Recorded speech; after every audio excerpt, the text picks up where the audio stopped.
Joie ce matin. Est-ce que tu peux dire à ton voisin, la sœur Larissa dit shalom. Shalom, shalom, shalom. J'aime beaucoup le shalom parce que lorsque Jésus, Dieu, nous devons savoir que quand nous sommes dans un lieu, il faut instaurer la paix. Amen. Je rends grâce au Seigneur pour le privilège qu'il me donne de prêcher en ce matin.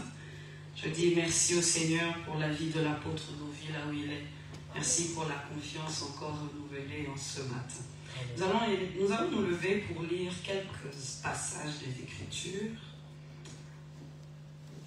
Genèse 1, à partir du verset 1 jusqu'au verset 3. La Bible dit: au commencement, Dieu créa les cieux et la terre.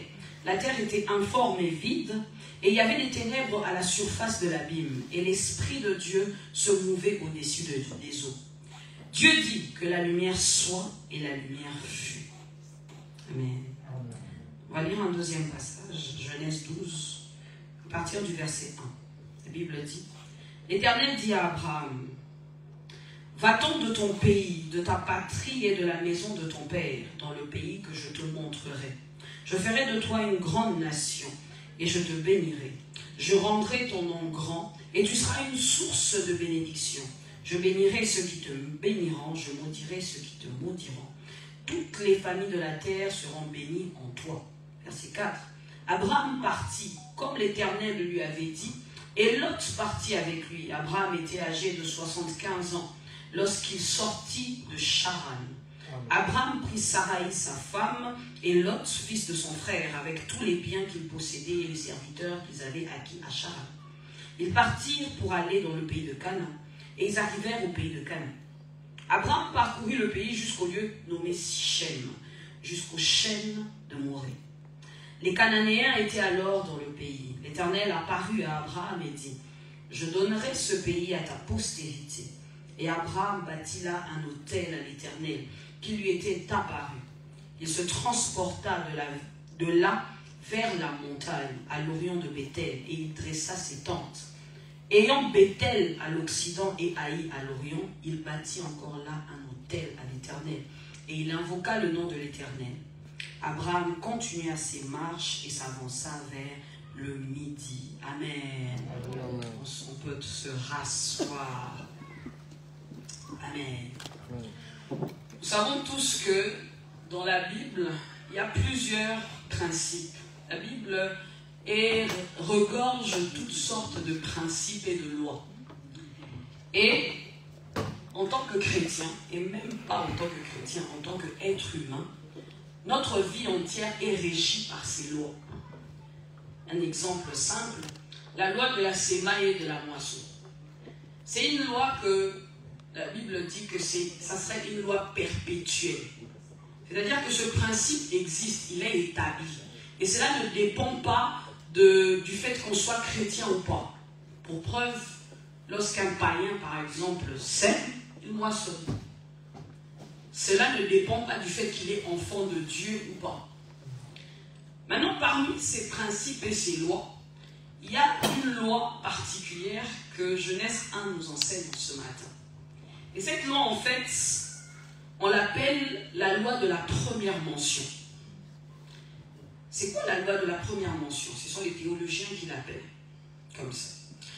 Cette loi veut tout simplement dire que lorsqu'un mot ou un concept est énoncé pour la première fois dans la Bible, elle établit une vérité fondamentale dans les Écritures.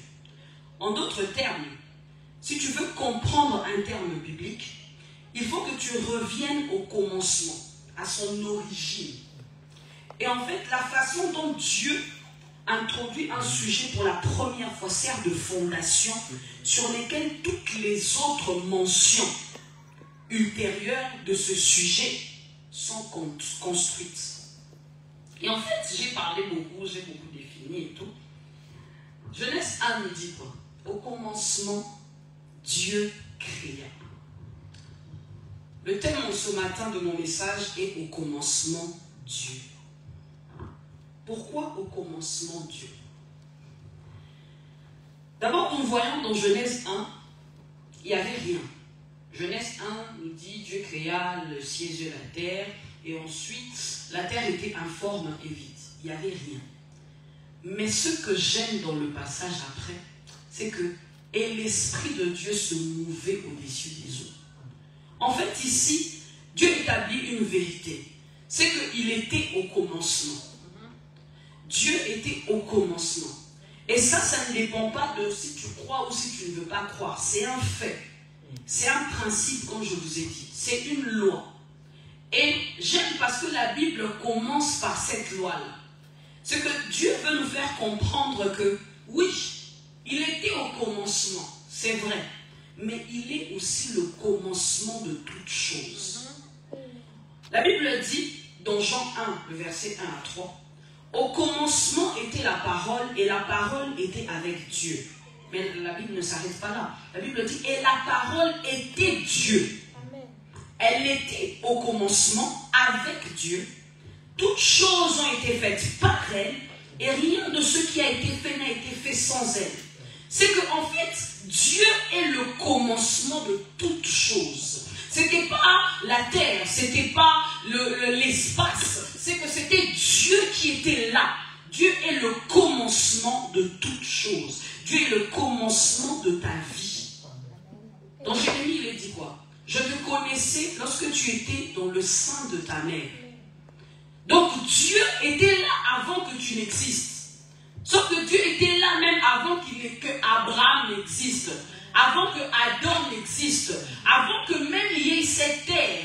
Dieu était là. Donc Dieu est le commencement. Il n'était pas seulement au commencement, mais il est le commencement de toutes choses. La deuxième des choses, c'est qu'il faut savoir que Dieu au commencement signifie que Dieu crée. Genèse 1.1. Au commencement, Dieu créa les cieux et la terre. Lorsque Dieu est là,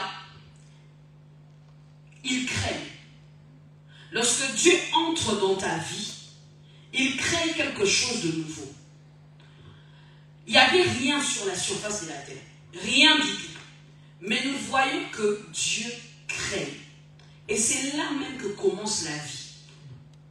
Donc oui, Dieu était au commencement. Dieu était le commencement. Mais lorsque Dieu est le commencement, il crée. Il faut retenir ce principe. Parce que tout au long de ma prédication, ce sera des choses qui vont nous accompagner. Genèse 1.3, Dieu dit que la lumière soit et la lumière fut. Oui, Dieu crée. Mais Dieu crée sur base de quoi? Dieu crée sur base de sa parole. À chaque fois que Dieu doit créer quelque chose, il envoie sa parole. C'est la parole de Dieu qui introduit dans la création. La parole de Dieu te permet, en fait la parole de Dieu met l'atmosphère qu'il faut pour que des choses s'accomplissent dans ta vie. Alors oui, Dieu crée, Dieu est le commencement. Nous allons voir réellement un homme qui a réalisé que Dieu est non seulement le commencement, mais il était aussi au commencement. Et que sa vie avant cet homme, avant Dieu, cette vie-là ne servait à rien. Nous allons parler d'Abraham dans Genèse 12. On va relire Genèse 12. Nous allons se lever. La Bible dit, l'Éternel dit à Abraham, va-t'en de ton pays, de ta patrie et de la maison de ton père, dans le pays que je te montrerai. Je ferai de toi une grande nation. Je ferai de toi une grande nation, je te bénirai et je rendrai ton nom grand. Et tu seras une source de bénédiction. Je bénirai ceux qui te béniront et je maudirai ceux qui te maudiront. Toutes les familles de la terre seront bénies en toi. Nous allons commencer notre lecture dans Genèse 1. Entre Genèse 1 et Genèse 12, il s'est passé beaucoup de choses. Adam a péché. Après le péché, il y a eu des gens. Il y a eu la mort, il y a eu Caïn et Abel, il y a eu Noé. Ça, ce sont des choses que vous devez connaître. C'est la lecture de la Bible. Il y a eu Noé. Ensuite, on vient directement en Genèse 12. l'Éternel dit à Abraham, va-t'en de ton pays. Question, c'est un peu compliqué. Abraham, lorsqu'on lit plus tard, on voit que Abraham avait 75 ans. Donc, Seigneur, ce que tu essaies de me dire, c'est que je vais tout laisser pour aller. Mais aller où? Parce qu'il dit, va-t'en de ton pays, de ta patrie, de la maison de ton père. La première chose que nous devons savoir, c'est que lorsque Dieu est au commencement de notre vie, cela implique une relation personnelle avec Dieu. Tu ne peux pas avoir Dieu pour appui et tu n'as pas de relation avec lui. Lorsque tu commences avec Dieu, c'est-à-dire que tu acceptes Jésus comme Seigneur et Sauveur de ta vie. Et là commence une nouvelle naissance. Et lorsque ta nouvelle naissance commence, c'est ce que Abraham dit. C'est que Dieu dit à Abraham, c'était leur première rencontre. La première rencontre de Dieu avec Abraham fait que c'est là que sa vie commence. Avant ça, on ne parle pas d'Abraham. Mais là, on parle d'Abraham. Abraham avant, c'était quelqu'un. Mais on ne savait pas qui il était jusqu'au jour où Dieu entre sur scène. Lorsque Dieu entre sur scène dans ta vie, c'est là que commence réellement ta vie. Ta vie ne commence pas quand tu nais. Non, tu es né, oui. Mais avant de naître, Dieu pouvait dire à Jérémie que je te connaissais depuis le sein de ta mère. Donc en vrai, au commencement, c'est Dieu. Et en fait, tu dois avoir une relation avec ce Dieu-là. Tu ne peux pas commencer ta vie et ne pas avoir une relation avec lui. Lorsque tu n'as pas encore rencontré Dieu, sache que tu n'as pas encore commencé à vivre. Et en fait, on voit comment la rencontre de Dieu et d'Abraham change complètement sa vie. Abraham, on l'appelle le père de la foi. Mais il n'y aurait pas eu le père de la foi si ce jour-là, Abraham n'avait pas rencontré Dieu. On voit un autre homme, Moïse. Moïse, il vivait sa vie. Mais lorsque Moïse rencontre Dieu dans le buisson ardent, sa vie venait de commencer. Il y a plusieurs hommes dans la Bible, c'est comme ça. La vie commence quand tu décides d'entrer dans ta relation avec Dieu. C'est là que la vie commence. Mais il faut savoir que lorsque tu décides, tu fais cette rencontre avec Dieu, il y a deux choses qui se passent. La première des choses, c'est que la mise en avant de Dieu dans ta vie demande un détachement. La Bible dit, va-t'en de ton pays, de ta patrie et de la maison de ton père. En fait, ici, on voit que Dieu ne passe pas par plusieurs chemins. Dieu lui dit, tu dois te détacher. Tu dois te détacher de quoi? Tu dois te détacher de ton pays, de ta patrie et de la maison de ton père. Il y a un passage que j'aime beaucoup. La Bible dit que Jésus nous a rachetés de la vaine manière de vivre de nos parents. Quand tu acceptes Jésus comme Seigneur et Sauveur, tu laisses tout ce que tu connais. Tu laisses ta sécurité. Le problème, c'est que lorsqu'on accepte Jésus, on veut que Jésus entre dans notre case à nous. Non, c'est pas comme ça. C'est que quand tu acceptes Jésus, c'est toi qui entres dans la case de Dieu. Ça signifie que tu laisses tout ce que tu connaissais pour embrasser, en fait, la manière de faire de Dieu. Tu ne peux pas être chrétien et ne pas te détacher. Tu dois apprendre à te détacher du monde. Tu es quel genre de chrétien qui est attaché au monde?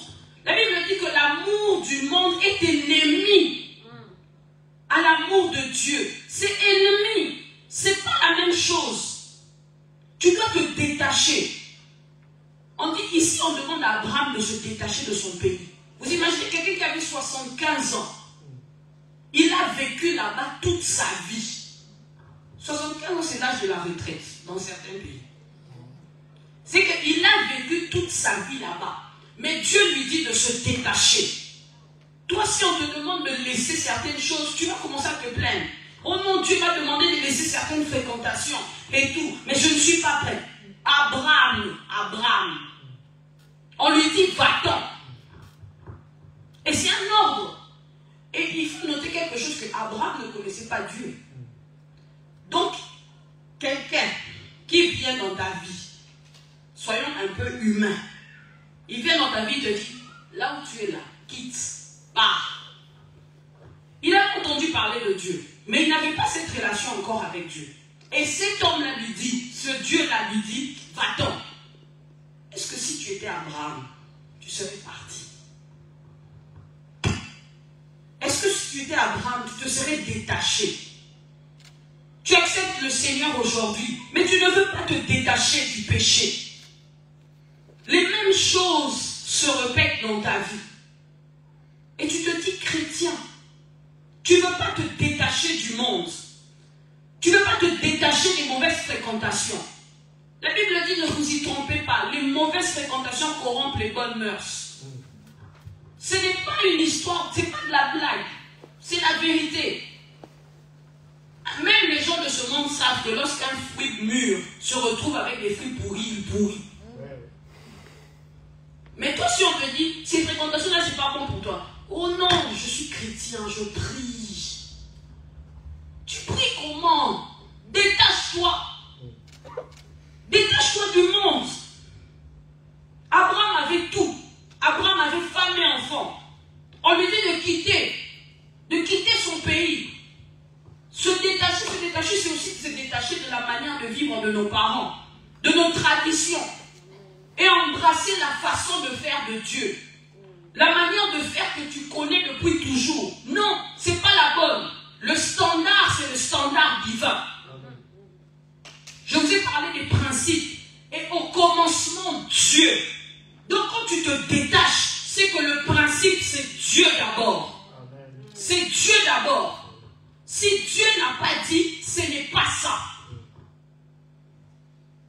Le problème, c'est que nous, les chrétiens, nous aimons nous trouver des excuses. Oh oui, mais Dieu n'a pas dit vraiment dans la Bible.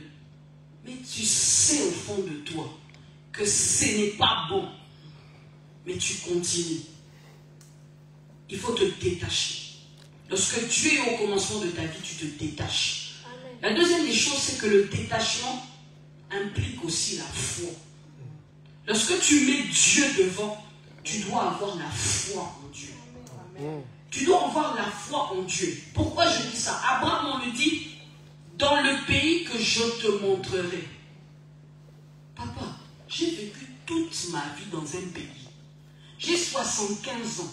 Et aujourd'hui, tu me demandes de partir dans un pays et tu ne précises même pas le pays. Tu me dis, vas-y. Papa, vraiment, soyez un peu sérieux. Mais oui, suivre Jésus, c'est avoir la foi. Tu dois apprendre à avoir la foi en Dieu. Mais pourquoi tu vas apprendre à avoir la foi en Dieu? Dans le psaume 87, à partir du verset 5, la Bible dit, et de Sion, il est dit, tous y sont nés. Et c'est le Très-Haut qui l'a fermé. L'Éternel compte en inscrivant les peuples. C'est là qu'ils sont nés. Pause. Le verset 7, et ceux qui chantent et ceux qui dansent s'écrient, toutes mes sources sont en toi. Ta foi vient du fait que tu comprends que Dieu est au commencement et que toutes tes sources sont en lui. Toutes tes sources sont en lui. Ce n'est pas, ta foi n'est pas basée sur quelque chose d'imaginaire. Mais ta foi est basée sur le fait que Dieu est au commencement. Et c'est un principe. Étant donné que c'est un principe et que Dieu fonctionne avec les principes, c'est qu'il est la source de toutes choses. Il est la source de mon existence. Il est la source de ma vie. Voilà pourquoi je décide de mettre ma foi en lui.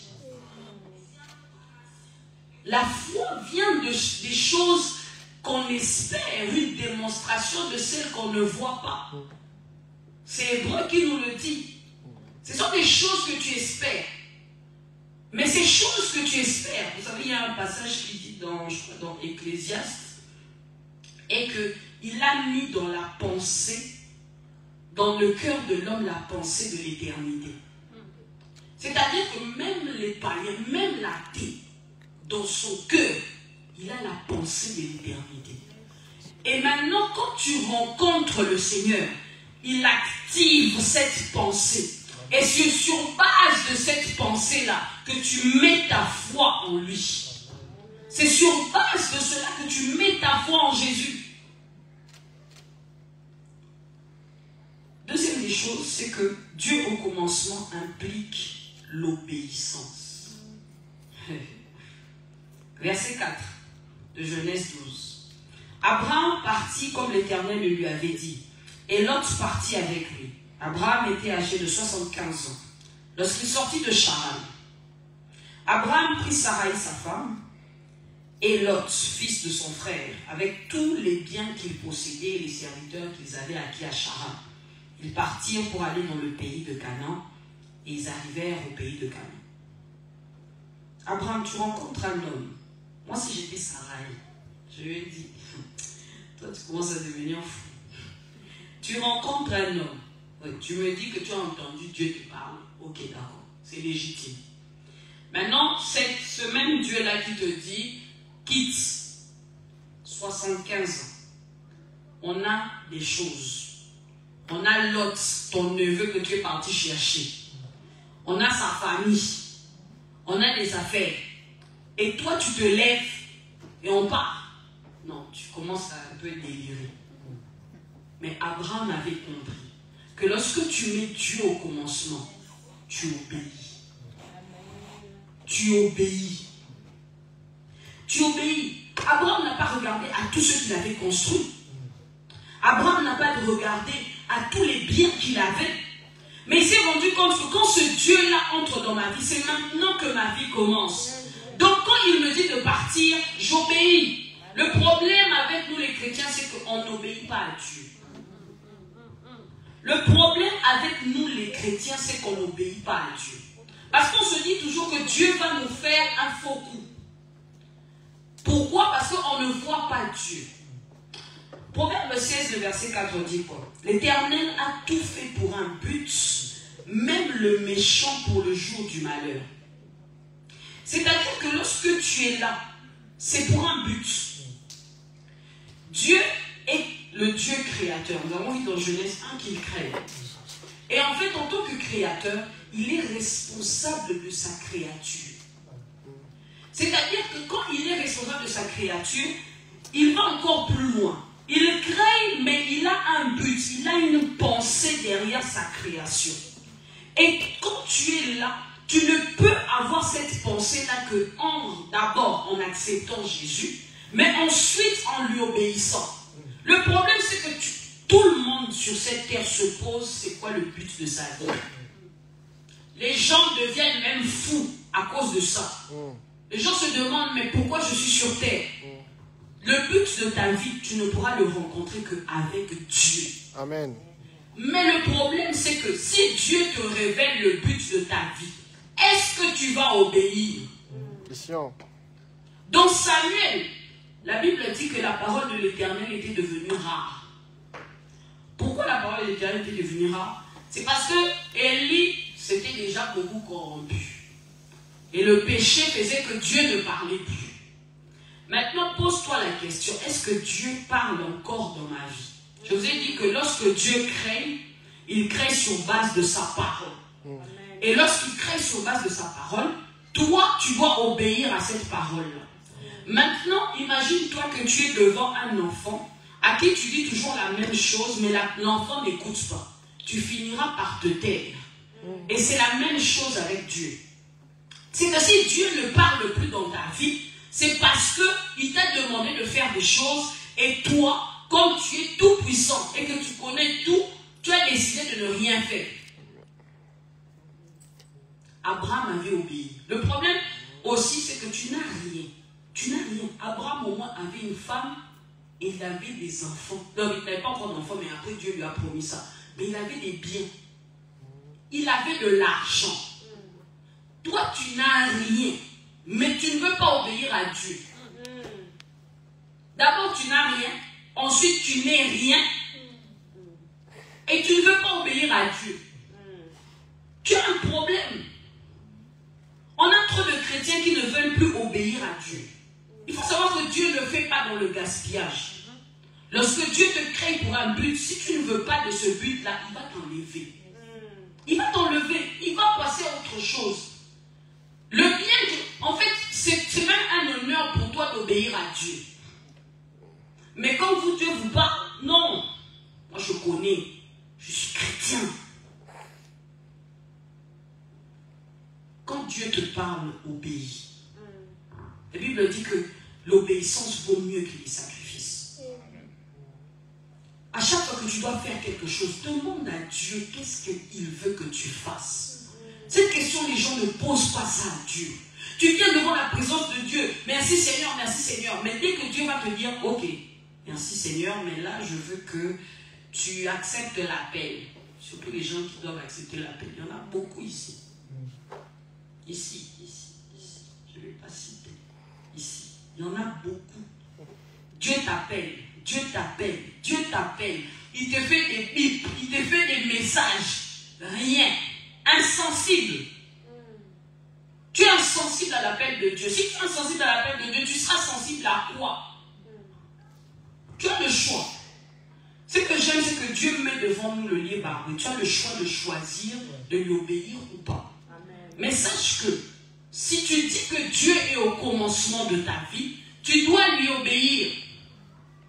Tu dois lui obéir. On parle de Seigneur et Sauveur. À l'époque, en histoire, lorsqu'on parlait des seigneurs, les seigneurs avaient des vassaux. Ils étaient seigneurs parce que ces vassaux-là faisaient allégeance, prêtaient allégeance à Jésus. Quand tu acceptes Jésus comme Seigneur et Sauveur, tu prêtes allégeance. C'est-à-dire que moi, ma vie n'existe plus, mais c'est toi. Et quand tu dis que c'est Dieu, tu dois lui obéir. Tu dois lui obéir. Et si tu veux connaître vraiment le but pour lequel Dieu t'a mis sur terre, c'est que tu le rencontres, mais au-delà de ça, tu décides d'obéir à Dieu. Tu décides d'obéir à Dieu, même si tu ne comprends pas. Abraham, on dit, va dans le pays. On ne lui précise pas, mais Abraham décide de partir. Pourtant, Abraham, je vous dis toujours, Abraham avait l'argent. Abraham avait de l'argent. Il avait tellement d'argent que c'est lui qui avait proposé, qui avait la dot de son fils. Abraham avait de l'argent. Mais Abraham a décidé d'écouter Dieu. L'obéissance. Dieu insiste sur l'obéissance. Il y a trop de chrétiens qui ne veulent pas obéir à la parole de Dieu. Il y a des choses que Dieu t'a dit. Aujourd'hui, Dieu ne te parle plus simplement parce qu'il y a ces choses-là que tu dois régler. Il y a des relations que tu dois arrêter. Il y a une façon de faire que tu dois arrêter. Tu dois arrêter de penser à certaines choses. C'est d'abord toi qui dois décider ça. Et c'est parce que Dieu te demande de le faire. C'est pas parce que nous sommes avec toi. De toute façon, peut-être moi je ne te connais pas. Peut-être je suis même jamais arrivé chez toi. Mais Dieu te demande de laisser ça. Dieu te demande de lui obéir. En ce matin, Dieu veut que des gens lui obéissent. Il est fatigué des gens récalcitrants. Le pire, c'est que même dans l'église, même dans les serviteurs, les gens n'obéissent plus à Dieu. Mais alors, en quoi tu es serviteur? Si tu ne sais pas obéir à la voix de Dieu. Abraham avait obéi. Abraham savait obéir à Dieu. Malgré tout ce qu'il connaissait. Mais quand il s'est décidé, il a dit non. Là maintenant, ma vie commence et je vais lui obéir. Ton niveau d'obéissance à Dieu montre à qui tu appartiens réellement. Amen. La Bible dit quoi? Mes brebis entendent ma voix et elles me suivent. Amen. Mes brebis entendent ma voix et elles me suivent. Si tu n'entends pas la voix de Dieu, tu ne lui obéis pas. C'est que tu n'appartiens pas à Dieu. C'est logique, c'est une déduction logique. Même, tu n'as même pas besoin d'être spirituel. C'est qu'on part sur la base de tu n'obéis pas à Dieu, tu n'entends pas sa voix. Ça signifie que tu as un problème, tu n'es pas sa brebis. Donc si tu as un problème d'obéissance, aujourd'hui c'est le jour que Dieu te donne pour te rattraper. Obéis. La troisième chose, c'est que Dieu au commencement implique une certaine consécration. Le verset 6. Abraham parcourut le pays jusqu'au lieu nommé Sichem, jusqu'au chêne de Morée. Les Cananéens étaient alors dans le pays. L'Éternel apparut à Abraham et dit, je te donnerai ces pays à ta postérité. Et Abraham bâtit là un autel à l'Éternel, qui lui était apparu. Il se transporta de là vers la montagne, à l'orient de Béthel, et il dressa ses tentes. Ayant Béthel à l'occident et Haï à l'orient, il bâtit encore là un autel à l'Éternel, et il invoqua le nom de l'Éternel. Abraham continua ses marches et s'avança vers le midi. Ok, Abraham obéit. On lui dit, vas-y, va, il marche, il arrive dans un lieu qu'on appelle Sichem. La Bible précise jusqu'au chêne de Morée. Et ensuite, on dit les Cananéens étaient dans le pays. Parenthèse. Dieu te parle. Tu obéis à sa voix. Il te dit, il va te donner une terre. Sauf que tu arrives devant cette terre, tu retrouves que la terre est occupée. Qu'est-ce que tu te dis? Dieu m'a menti. Mais ici, on dit que les Cananéens étaient dans le pays. Donc, Abraham, il a tout laissé. Tu me dis, tu vas me donner un pays, mais ensuite, j'arrive dans ce pays-là, il y a des gens. Ce n'est pas parce qu'il y a des obstacles dans la volonté de Dieu que ça signifie que Dieu n'est pas avec toi. Je ne parle pas des obstacles que tu as parce que tu n'as pas écouté Dieu. Je parle bien, je précise. Tu es dans la volonté de Dieu. Tu acceptes de lui obéir. Mais tu rencontres des obstacles. Cela ne veut pas dire que Dieu n'est pas avec toi. Cela veut simplement dire que Dieu veut que tu apprennes à compter sur lui. Sichem, à son initiale, signifie épaule. Et vous savez que quand on parle d'une épaule, c'est quelque chose sur lequel on peut se reposer. Et en fait, lorsque Abraham arrive à Sichem, Dieu veut lui faire comprendre que tu dois compter sur moi. Tu dois apprendre à compter sur moi. Je dois être ta force. On parle jusqu'au chêne de Morée. Le chêne est un arbre. Et en fait, la caractéristique de cet arbre, c'est qu'il est robuste. Et souvent, son feuillage est vraiment grand. Et sa robustesse fait qu'il représente la force. Et là, lorsqu'on parle de chêne de Morée, c'est que Dieu voulait lui dire, parce que Dieu s'est révélé à lui. Juste après qu'il ait eu, on dit, le verset 7, l'Éternel apparut à Abraham. Dieu s'est révélé à lui au chêne de Morée. Pour lui faire comprendre que je suis ta force. Peu importe même s'il y a les Cananéens qui sont là. Mais moi, je suis ta force. Étant donné que je suis ton créateur, je suis responsable de ma créature. Donc lorsque tu es dans la volonté de Dieu, n'aie pas peur de tout ce qui se passe autour de toi. Dieu est un Dieu responsable. Il est le responsable de sa créature. Amen. Parenthèse fermée. Maintenant, on revient. Lorsque l'Éternel apparut à Abraham, Abraham a obéi, et il arrive au lieu de Sichem. Quelques lignes après, on dit, il bâtit encore là un autel à l'Éternel. Lorsque Dieu lui apparut, encore Dieu lui dit, c'est ce pays-là que je veux te donner. Mais Abraham décide, avant toute chose, de bâtir l'autel. Que représentait l'autel que Abraham avait bâti? Abraham voulait simplement dire à Dieu, tu m'as fait une promesse et tu me donnes une terre. Je ne l'ai pas encore, mais parce que je te fais confiance, je décide de te consacrer ma vie. Amen. Lorsque tu mets Dieu au commencement, on doit avoir une certaine consécration. C'est quoi la consécration? Consacrer signifie mis à part. Mis à part. C'est-à-dire qu'il doit avoir je vais parler de détachement et de séparation. En fait, quand tu acceptes Dieu, quand tu acceptes Jésus comme Seigneur et Sauveur, tu es mis à part. Mais tu es mis à part pourquoi? Pour un usage exclusif. Lorsque tu décides de te consacrer à Dieu, il faut qu'on le voie. Il faut que ça se voie. Il faut que la consécration se voie. Il faut qu'on sache faire la différence entre toi et un païen.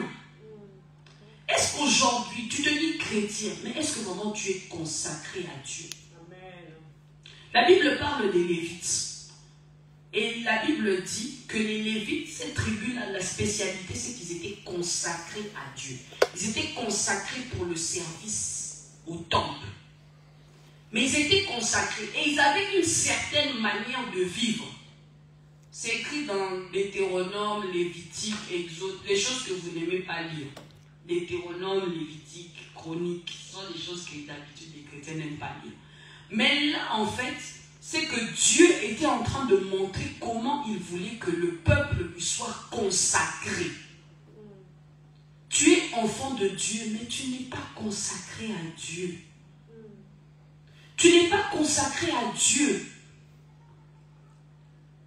C'est que Abraham a décidé de se consacrer entièrement, de dédier sa vie entièrement, parce qu'il avait compris que au commencement, c'était Dieu. Et lorsque Dieu est le commencement de ma vie, je lui donne ma vie et je me consacre à lui. Amen. Je me consacre à lui.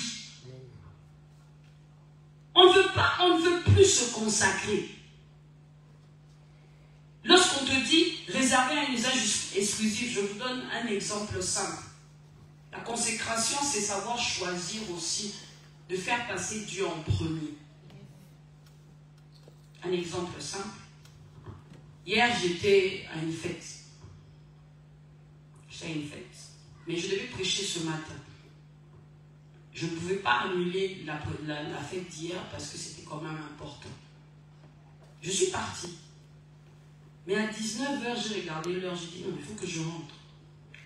Simplement parce que je dois me préparer pour dimanche.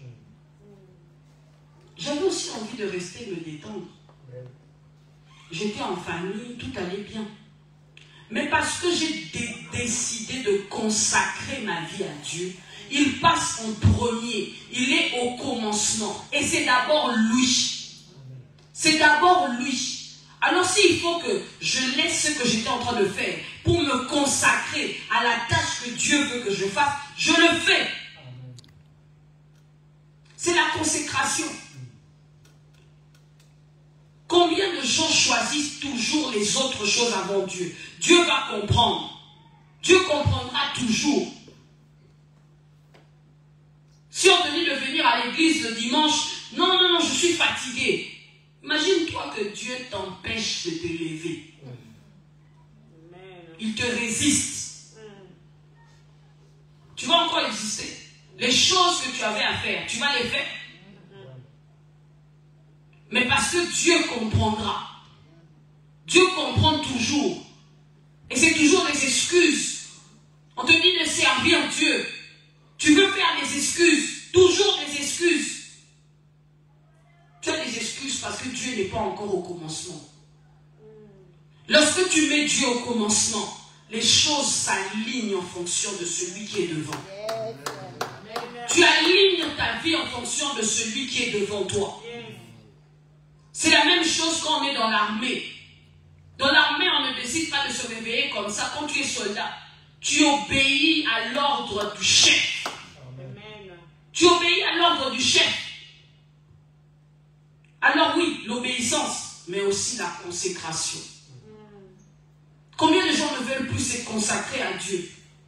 Tu viens servir le matin, mais tu n'as même pas consacré ta journée. Tu viens servir le dimanche, l'Esprit de Dieu même pas. Tellement que tu t'es pas consacré la semaine. Même si tu es au protocole, excusez-moi, je ne vise personne. Même si tu es à la com, tu dois te consacrer. On doit avoir une certaine consécration. Si Dieu ne vient plus dans les cultes, c'est à cause de ça. Le peuple n'est plus consacré à lui. Lorsqu'on parle de consécration, il y a aussi le sacré à l'intérieur. Mais ça, ce n'est pas le sujet d'aujourd'hui. Mais la consécration, quand tu te consacres, tu réalises qu'il y a des choses sacrées dans la vie. Et Dieu est sacré. Ce qui appartient au temple est sacré. Tu ne peux pas venir à l'église comme si tu étais dans ta chambre. Tout ça, ce sont des manifestations de la consécration. Il y a des endroits où tu vas rencontrer le président. Tu es conscient que la tenue que tu as portée, tu ne vas jamais porter ça devant le président. Mais si tu dois venir à l'église, tu portes ces tenues-là. Mais où est ta consécration? Ta consécration, c'est mis à part pour l'œuvre exclusive. Ta façon même de t'habiller montre ton niveau de consécration. Je le dis. Je peux vous faire sortir un passage qui le dit. Il y a l'apparence de la piété. L'apparence de la piété. On parle de l'apparence de la piété. Donc lorsque tu acceptes Jésus, il y a une façon de te tenir. Il y a une façon de t'habiller. Il y a une façon de parler. C'est la consécration. Le problème, c'est qu'on lit souvent les évangiles, on s'arrête à l'évangile. Sauf que Paul a écrit des lettres pour nous dire comment on doit se comporter dans l'église. Et il y a une façon de s'habiller, il y a une façon de parler, il y a une façon de servir Dieu. Pourquoi on fait des cours de service ici? C'est pour que, la Bible dit quoi? Deux personnes marchent-ils ensemble sans s'en être mis d'accord? C'est Amos.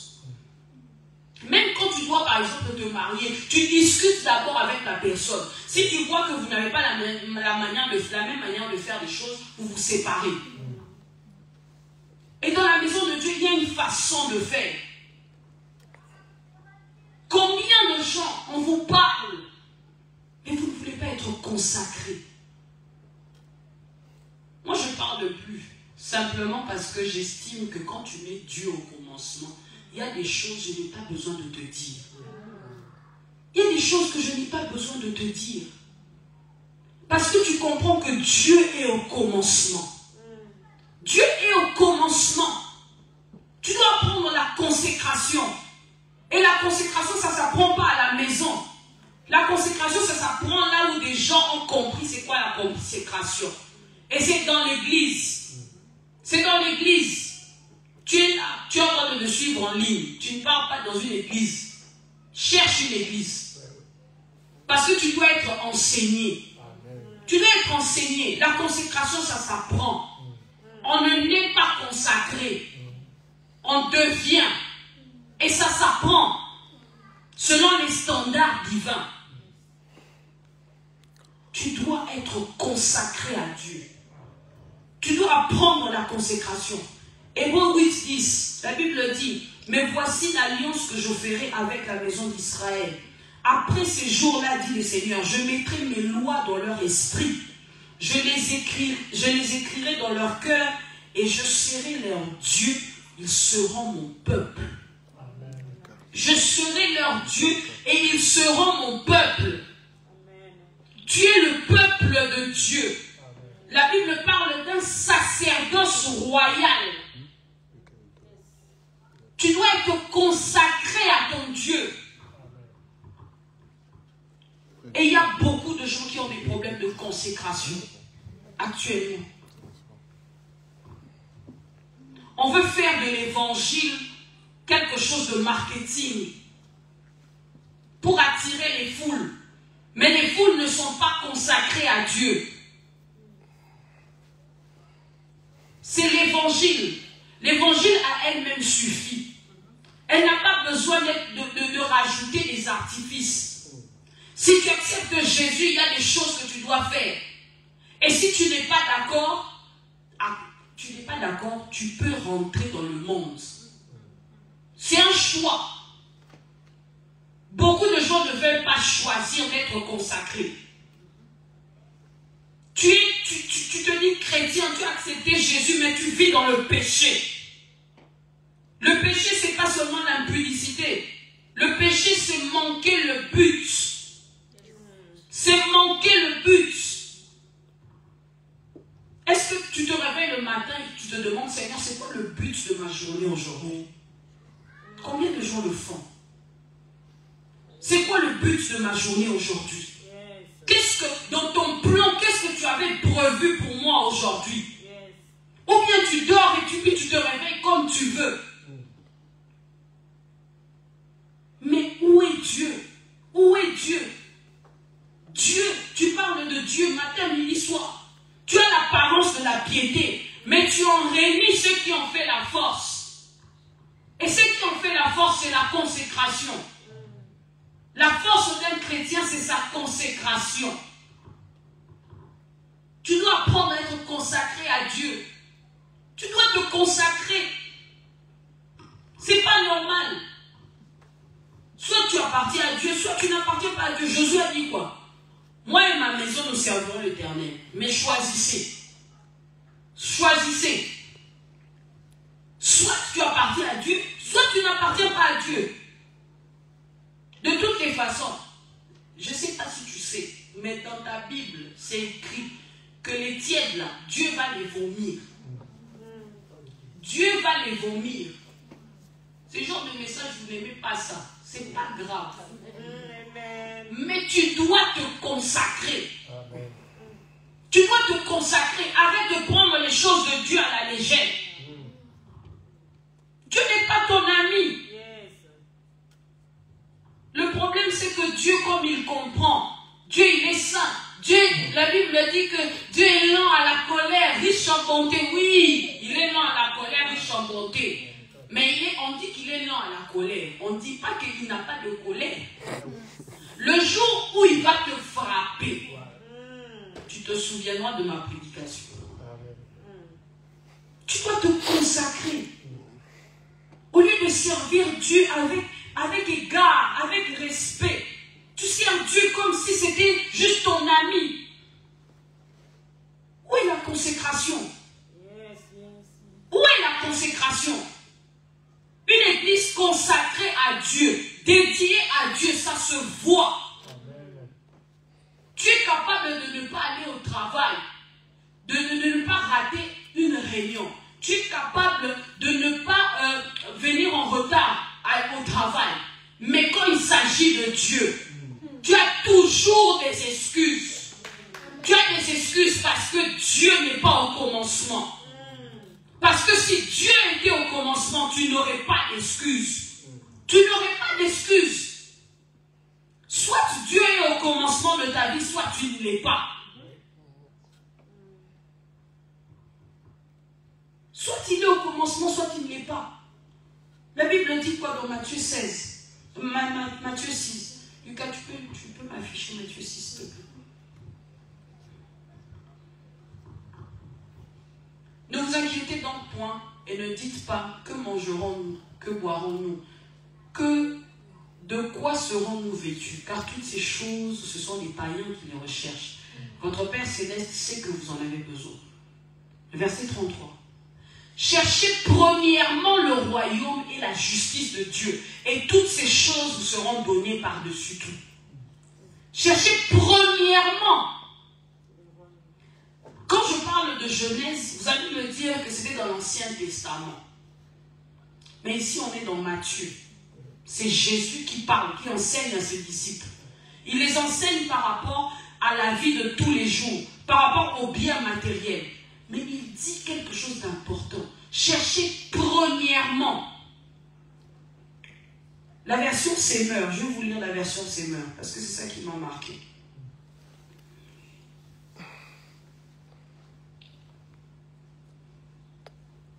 Matthieu 6, version Semeur.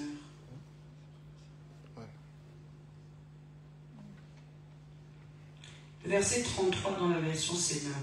La Bible dit: faites donc du royaume de Dieu et de ce qui est juste à ses yeux votre préoccupation première. Votre préoccupation première. Dieu au commencement, ça signifie qu'il est ta première préoccupation. Tu décides de faire tu acceptes Jésus. Tu te détaches de tout ce qui n'est pas de lui. Tu lui obéis. Même si ça te fait mal, tu pleures te consacres à Dieu. C'est ça, rechercher premièrement. Premièrement, au commencement, Dieu. Dieu doit être au commencement de ta vie. Dieu doit être au commencement de tes projets. Dieu doit être au commencement de tes relations, même tes amitiés. Dieu doit être au commencement même de ton commerce que tu veux lancer. Dieu doit être le commencement. Parce que c'est une loi, c'est un principe qu'il a établi. Amen. N'oubliez pas la loi de la première mention. La loi de la première mention, c'est un principe établi. Nous allons nous lever. La prédication est finie.